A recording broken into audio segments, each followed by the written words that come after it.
हाँ भाई आतिफ भाई, गौसल के फ़राइज़ आते हैं आपको? गौसल के फ़राइज़ हाँ जी। सुनाए। क्यों नहीं? कितने फ़राइज़ हैं? 3।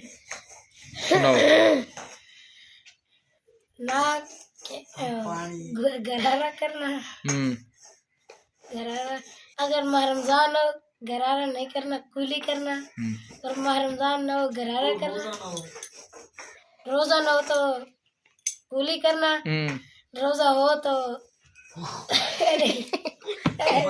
अच्छा पहला है मुंह में पानी डालकर गरारा करना, अगर रोजा ना हो तो गरारा करना, हाँ ठीक है।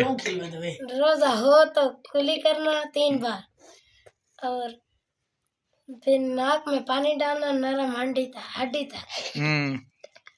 और नंबर 3 पूरे जिस्म पर, पूरे बदन पर पानी बहाना, बाल जितनी जगह नरम न रहे, नरम न रहे, कूली न रहे, खुश्क कुरी न रहे। तो अगर भाई आप कहते हैं, आप सुना दो यार जरा तफसील से। भाई तो अटक अटक के सुनाया आतिफ भाई ने तो।